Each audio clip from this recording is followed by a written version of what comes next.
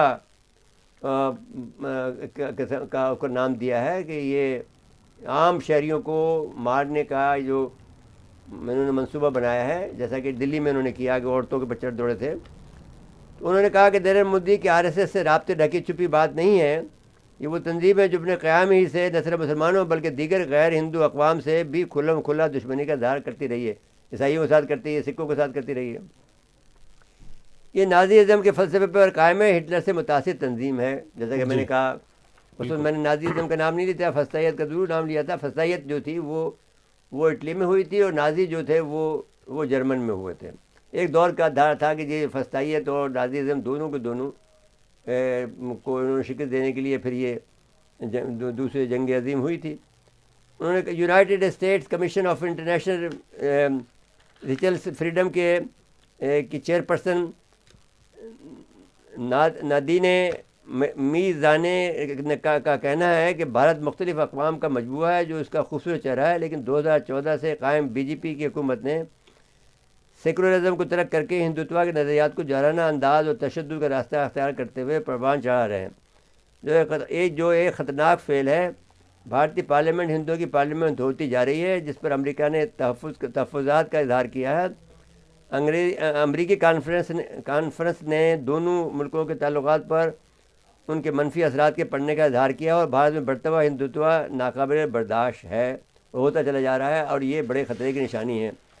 اب آپ اس میں ایک شکل اس کی دکھا دیں جو کہ جو وہاں پر ہندوؤں سے قسمیں لے رہا ہے کہ مسلمانوں سے کوئی چیز خرید و فروخت نہیں کریں گے۔ ایک جھلک یہ دکھاتے ہیں اور پھر اس کا جواب بھی دکھاتے ہیں۔ جی ہاں، وہ بھی دکھا دیجیے۔ شپث لیتے ہیں کہ آج سے ہم ہندو کسی بھی مسلمان دکاندار سے کسی بھی پرکار کا سامان کا خریدی بکری نہیں کریں گے۔ آج سے ہم ہندو کسی مسلمان ویکتی کو اپنی زمین لیج میں یا بکری نہیں کریں گے۔ ہم سبھی یہ نرنے لیتے ہیں جس کا ہم سبھی جیون پریانت پالن کریں گے۔ جی مرزا صاحب، اب اس پہ ایک جواب آیا، کیا آپ نے اگر ہم بائیکاٹ کرنا ہے؟ ایک خاتون جو ہے وہ مسلمان خاتون ہے، وہ جواب دے رہی ہیں۔ جی، کہ منہ توڑ جواب دینا ضروری ہے تو ٹھیک ہے، پھر ہم تیار ہیں۔ میں چیلنج دے رہی ہوں، میں کہہ رہی ہوں دور نہیں جائیں گے۔ صرف ایک 24 گھنٹے کے لیے ہندوستان میں ہندوتوا وادی جو ہیں، یہ RSS کی جو سوچ اور RSS کے جو چمچے بول رہے ہیں اتنا، وہ 24 گھنٹے کے لیے ہندوستان میں مسلمانوں سے بزنس کا بائیکاٹ کر کے دیکھ لیں کہ بھوکے مرتے ننگے ہوتے ہیں کہ نہیں ہوتے۔ تو بس ان سب باتوں سے یہ ہو رہا ہے کہ مودی جو ٹکڑے کرنا چاہ رہے ہیں وہ انشاءاللہ ضرور ہو جائے گا۔ دیکھیں، وہ تو بات یوں ہے کہ اگر یہ جب تک مسلمان نہیں اٹھیں گے، جی، مسلمانوں کے پاس تو چاقو بھی نہیں ہے گھر میں پراپر، اور اب وہ چاقو خریدیں گے تو کوئی خریدنے بھی نہیں دے گا انہیں، خطرات میں گھرے ہوئے اور تیاری ہے نہیں۔ اور بکھرے ہوئے ہیں۔ جی، تو اس میں پھر یہ نہیں ہوتا یہ ہے کہ ایک لیڈرشپ ہوتی ہے، جو وہ لیڈرشپ کو میرے خیال میں مدرسوں کو پرووائڈ کرنی چاہیے۔ اتنے مدرسے ہیں، ان کو سب ان کی خاموشی سے تعلیم دیں، ان کو تربیت دیں۔ جہاں قرآن کی تعلیم ہے تو یہ قرآن کی تعلیم کا حصہ ہے کہ جب ظلم ہو رہا ہو تو پھر اس کے اندر اس میں ظلم کے خلاف آپ کو آواز اٹھانی ہوگی۔ دوسری بات یہ ہے کہ جو حضرت امام حسین کی شہادت اس بات کا بین ثبوت ہے کہ کسی بھی فاسق فاجر اور جس طرح سے مودی کی گورنمنٹ ہے اس کے خلاف کھڑا ہونا اور اس میں شہادت پانا آپ کی یعنی بقا کا، آپ کی سلامتی کا، آپ کی ذمہ داری کا، اللہ کے حوالے سے، اسلام کے حوالے سے، انسانیت کے حوالے سے آپ کی ذمہ داری ہے، اور اس میں جو بھی شہادت حاصل کریں گے وہ جنتی ہوں گے۔ تو اس لحاظ سے جو بھی نقش قدم پہ چلے گا حضرت امام حسین علیہ السلام کے راستے پر، یہ راستہ ضرور کٹھن ہے، لیکن آپ یاد کریں کہ حضرت امام حسین کا راستہ کم کٹھن نہیں تھا۔ ان کو تو معلوم تھا کہ وہ جب مقتل میں جا رہے ہیں، تو اس کے باوجود آپ کو بھی معلوم ہے کہ مقتل میں جا رہے ہیں، تو خیر ان کا مقابلہ ایسے نہیں کر سکتے کہ رسول اکرم کے نواسے تھے، آپ تو ایک 25 کروڑ ہیں, ہماری آبادی تو 22 کروڑ ہے پاکستانیوں کی, آپ تو 25 کروڑ کی تعداد میں موجود ہیں. وہاں پر جس طرح سے آپ تعیش کی زندگی گزار رہے ہیں اس کو چھوڑ دیں, اور وہ جو لوگ بھی امیر لوگ ہیں وہ اس وقت اسلحہ خرید کے لوگوں کو دیں, اور وہ وہاں پر مقابلہ کریں تاکہ ان کا RSS کا جی کیا ہے, اگر 2000 کلیکشن کو وہاں پہنچ جائیں تو یہ پورے RSS کے کافی ہے. تو وہ اب ہمارا کام نہیں ہے.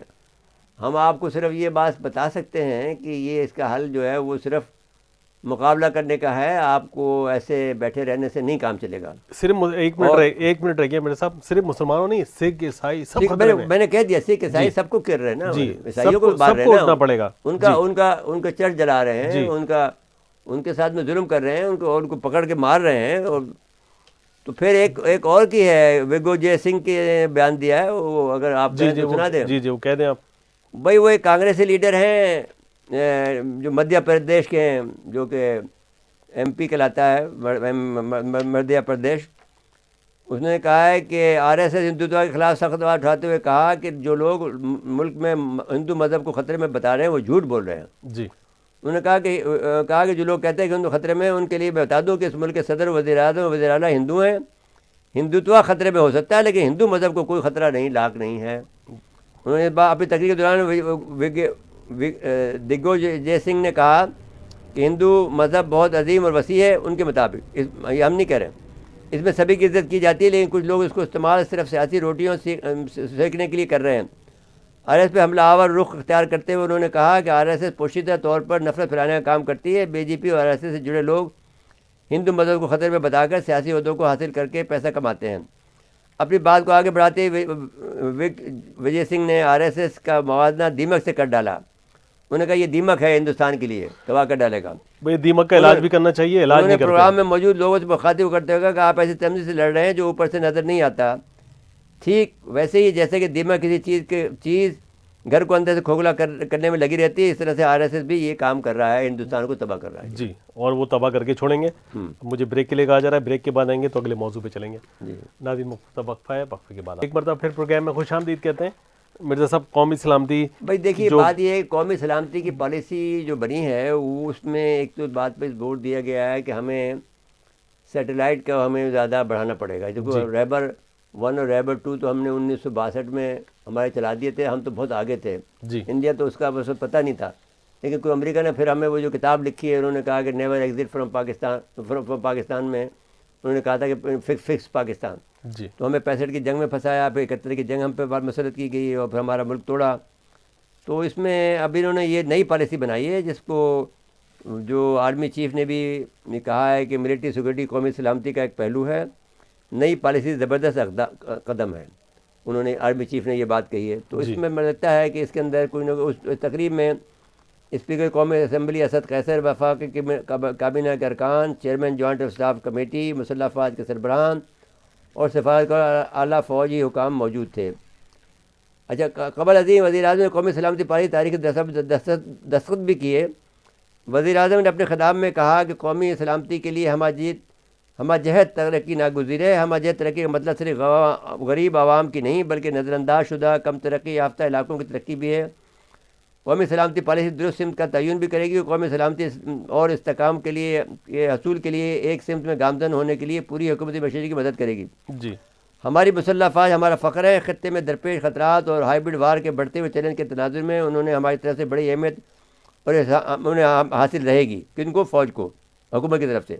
ہماری خارجہ پالیسی کا بڑا مقصد خطے اور خطے سے باہر امن اور استحکام رہے گا. یہ بس یہ پالیسی کا کر دیتے تھے. مسئلہ یہ کہ یہ سفارشات بن جاتی ہیں لیکن عمل درآمد مشکل ہوتا ہے. ذہن میرے خیال میں جب ایک پالیسی وضع ہو جاتی ہے تو اس میں پھر کچھ نہ کچھ, جیسے مثال کے طور پر آپ کی جو قومی اس وقت بنی تھی ایپیکس کمیٹی کی اس میں آپ میں 20 نکات تھے, 19 نکات, لیکن اس پہ طے نہیں ہو رہا تھا. نہیں, پھر بعد میں پھر 5-6 نکات پہ عمل ہوا نا جی, ملک میں امن قائم ہوا.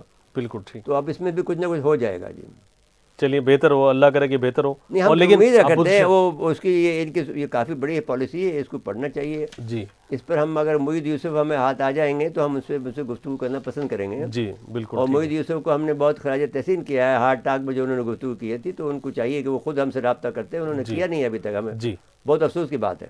جی میرے صاحب بریک کے لیے کہا جا رہا ہے, بریک کے بعد آئیں گے تو معاشی مسائل پہ تھوڑی بات کریں گے. ناظرین مختصر وقفہ ہے, وقفے کے بعد آتے ہیں. ایک مرتبہ پھر پروگرام میں خوش آمدید کہتے ہیں.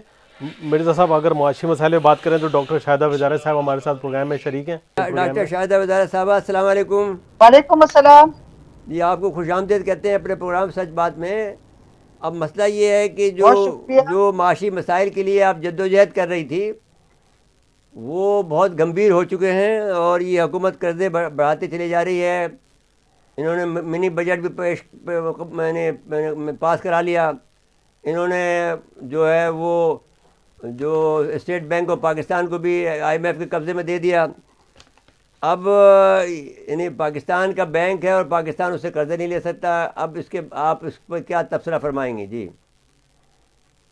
جی میں سمجھتی ہوں کہ میں نے کافی عرصے پہلے کہا تھا کہ آج کل یہ جو انٹرنیشنل فائنینشیل انسٹیٹیوشنس ہیں اور جو مغربی ملک ہیں ان کی جو میتھڈالوجی ہے وہ ہے use the state to demolish the state, کہ آپ اسٹیٹ پاور کو استعمال کریں اسٹیٹ کو منہدم کرنے کے لیے. اور بالکل یہی ہو رہا ہے. آپ دیکھیے کہ جب یہ اسٹیٹ بینک کی آٹونومی کا ایشو شروع ہوا ہے, سب سے پہلے کیبنٹ نے 5-7 منٹ پہ اس کی منظوری دے دی, اور جبکہ غور طرف مسئلے تھے اور بہت گمبھیر مسئلے تھے اس میں, مگر کابینہ جو کہ برطانیہ اور امریکہ کے شہریوں پہ مشتمل ہے وہ میرے خیال اپنے ملکوں کے مفادات کو فروغ دے رہی ہے, برطانیہ اور امریکہ کے مفادات, اور پاکستان کے اقتدار پر ان کو بٹھا دیا گیا ہے اور وہ امریکہ اور برطانیہ کے مفادات کو لے کے چل رہے ہیں. تو اس لیے انہوں نے فوراً اس کو اپروو کر دیا. پھر اس کو پارلیمنٹ میں جانا تھا, پھر پارلیمنٹ میں لگ رہا تھا کہ کچھ مزاحمت ہو رہی ہے تو شاید نہیں ہو پائے, اور پتہ یہ چلا تھا کہ ہمیشہ ٹیلی فونس آتے تھے. یہ دیکھیے جو صاحب, ہمارے یہ بات ادارے ڈاکٹر ہیں, صاحبہ اب یہ بات تو پاس ہو گئی ہے, تو آپ بتائیے کہ آپ اور ہم مل کے کیا کر سکتے ہیں, وہ بتائیے. آپ کو اس کا پھر حل, اس کا مقابلہ کرنا چاہیے, اس کی مزاحمت میرے کرنی خیال میں چاہیے, کیا کرنا مقابلہ چاہیے؟ کر سکتے ہیں. ہمارے پاس وہ پاور نہیں ہے کہ ہم کوئی مقابلہ کریں. ہم نے تو ان کو ایک راستہ دکھایا تھا, بتایا تھا کہ یہ پاکستان کی اسٹیٹ کو ڈیمولش کرنے کے مترادف ہے, اچھا مگر آپ نہ یہ ہمارے بتائیے نا, اداروں نے آپ ہماری میں پاور کیوں نہیں؟ آپ تو عوام ہیں, آپ تو پروفیسر ہیں, آپ کے پاس بہت بچے ہیں, ان کو آشنا کریں نا جن بات سے. بات یہ ہے کہ جب ہم ایک صحیح راستہ دکھا رہے ہیں مگر نہ ہمارے اداروں کو اس کی پرواہ ہے. مجھے لگتا ہے کہ اب کسی کو پرواہ نہیں ہے اس ملک کی کہ کیا ہو رہا ہے اور اس ملک کا کیا تماشا بن رہا ہے اور اس ملک کا کیا ہونے جا رہا ہے, کسی کو پرواہ نہیں ہے. اچھا اب میں یہ تو بتا اب رہا ہم ہوں کہ لوگ ایک تو یہ ہو سکتا ہے کہ ان کے پاس کوئی پلان بھی موجود ہو, ایک تو یہ بات ہو سکتی ہے. دوسری بات یہ ہو سکتی ہے کہ بھائی ہم کیا کر سکتے ہیں وہ دیکھنا چاہتے ہوں کہ بھائی پاکستانی کیا کرتے ہیں اپنے آپ ملک کو بچانے کے لیے. نہیں, اب ہم بچا نہیں سکتے, اب ہمارے ہاتھ میں نہیں ہے. ہم تو جب بچا سکتے تھے جب ہم نے صحیح راستہ دکھا دیا تھا. اب سب لوگ لگتا ہے کہ پاکستان کے اسٹیٹ کو ڈیمولش کرنے میں اپنا رول ادا کر رہے ہیں. تو اب میرے خیال میں ہم تو کچھ نہیں کر سکتے, اب ہمارے ہاتھ میں کچھ ہے نہیں. اب بس بیٹھ کے تماشا دیکھ سکتے کہ کس نہیں طرح یہ نہیں, لوگ اس ملک کو. اسلام نے بس کبھی بھی اس بات کی اجازت نہیں دی ہے کہ آپ کو جو کرنا ہے وہ کر گزرو, کوئی مسئلہ نہیں ہے. نہیں, کیا کر گزر سکتے ہیں, پاور ہی نہیں ہمارے پاس. جن لوگوں کے پاس پاور ہے جو غیر ملکی لوگ ہیں, پاور جو عوام برطانیہ بناتی ہے, سب ایک طرف رہ جاتے ہیں. عوام کو متحد ہونا چاہیے نا. پھر دیکھیے عوام عوام. کو جو ہے ان باتوں سے آشنا کرانے کی ضرورت ہے, جیسا کہ ہم یہ پروگرام کر رہے ہیں. میرے خیال میں وہ ان ملکوں میں ہے جہاں صحیح جمہوریتیں ہوتی ہیں, اور جن ملکوں میں نام کی جمہوریتیں ہوتی ہیں جہاں یوں بلڈوز کیے جاتے ہیں, اتنے بڑے بڑے وہ پارلیمنٹ کو بولنے نہیں دیا جاتا ہے, اور وہ باہر کے ایجنڈا پہ باہر کے امریکہ اور برطانیہ کے شہری وہ جو چاہتے ہیں کرتے ہیں. تو اب ہم لوگ تو بالکل, مجھے تو کوئی امید نہیں ہے کہ ہم کچھ کر سکتے ہیں. اللہ خیر کرے گا, ہمیں تو امید ہے, اس لیے کہ ہم نے حکومتوں کو گرتے دیکھا ہے. ہم تو مظاہرے کرتے تھے جب اسٹوڈنٹ لیڈر تھے, یہ 60s کی میں بات کر رہا ہوں. ہم نے مقابلے کیے ہیں بڑے بڑی حکومتوں کے. اور اب سوال یہ ہے کہ آپ یہ بتائیے کہ جو قرض مسلسل لے جا رہے ہیں, اور قرض بڑھتا جا رہا ہے, جی مہنگائی بھی بڑھ رہی ہے, تو عوام کیوں نہیں اٹھیں گے؟ بتائیے نا، یہ تو اٹھنا چاہیے نا عوام کو. کہ ایسا ان ملکوں میں ہوتا ہے جہاں حکومتیں جو ہیں وہ ملک کے محب وطن ہوتی ہیں اور جو عوام کے لیے کچھ کرنا چاہتی ہیں. ابھی آپ دیکھیے کہ ترکی کبھی انہوں نے یہی حال کرنا چاہ رہے تھے، مگر پریزیڈنٹ طیب اردگان جو ہے وہ ایک بہت ہی محب وطن لیڈر ہیں. انہوں نے یہ کیا کہ انہوں نے مارکیٹ میں انٹروین کیا. انہوں نے سب سے پہلے تو اسٹیٹ بینک کے گورنر کو ہٹایا اور امپورٹنٹ اس قسم کے منسٹرز کو ہٹایا. دوسرے انہوں نے یہ کیا کہ 1 دسمبر 2021 کو انہوں نے پہلی دفعہ 7 سال میں پہلی دفعہ ٹرکی کی جو سینٹرل بینک ہے اس نے مارکیٹ میں انٹروین کیا پہلی دفعہ 7 سال میں. اور پھر 1 دسمبر سے لے کے 17 دسمبر تک انہوں نے 5 دفعہ مارکیٹ میں انٹروین کیا. اچھا مجھے یہ بتائیے کہ اب یہ جو ہمارا موجودہ حکومت ہے عمران خان کی، یہ پھر تو آئی ایم ایف کے ایجنڈے پر کام کر رہی ہے، باہر کے ملکوں کے ایجنڈے پہ کام کر رہی ہے، پاکستان کے لیے کام نہیں کر رہی ہے. جی ہاں بالکل یہی ہے.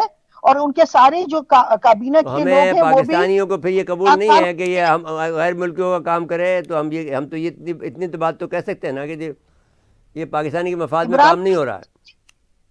عمران خان خود بھی، ان کی کابینہ بھی، اور میرے خیال میں سارا ان کا بہت سٹرونگ نیٹ ورک ہے اور یہ امریکہ اور برطانیہ کے مفادات کو وہ کر رہے ہیں. اور پاکستان کو میں نے بارہا کہا تھا کہ یہ پاکستان کو بالکل ڈیمولش کرنے کے برابر ہے، کیونکہ آپ دیکھیے کہ اسی طرح انہوں نے روس کو میل ڈاؤن کیا، ان کو اکنامک امپلوژن کروایا. اور اگر ان لوگوں کو خود سمجھ میں نہیں آتا تھا تو ان کو ہم نے خود بتایا کہ کیا ہونے جا رہا ہے. مگر مجھے لگتا ہے کہ اس ملک میں جو لوگ پاکستان کو بچانا چاہتے ہیں وہ بہت کمزور ہیں، اور جو لوگ پاکستان کو ڈیمولش کرنا چاہتے ہیں وہ بہت طاقتور ہیں. تو اس لیے میرے خیال میں ہم لوگ کچھ کر نہیں سکتے. مجھے تو نہیں لگتا، ہم تو جتنا کر سکتے تھے ہم نے کر دیا، مگر مجھے نہیں لگتا ہے کہ بہت آسان ہے پاکستان کو بہت بچانا. بہت شکریہ ڈاکٹر شاہدہ وزارہ صاحبہ. آئی ہوپ کہ ہم کوئی اچھے نتیجے پہنچیں. آپ نے اپنی جو بات کہنی تھی وہ کہی، بہت دل گرفتہ ہے، آپ دل گرفتہ بھی ہیں اور ہم اپریشیٹ کرتے ہیں ان کی حب الوطنی کو. بہت بہت شکریہ ڈاکٹر شاہدہ وزارہ صاحبہ آپ کو. جی وقت ختم ہوا پروگرام کا. ناظرین آج کے لیے اتنا ہی، آئندہ پروگرام تک کے لیے اجازت چاہتے ہیں. اللہ حافظ.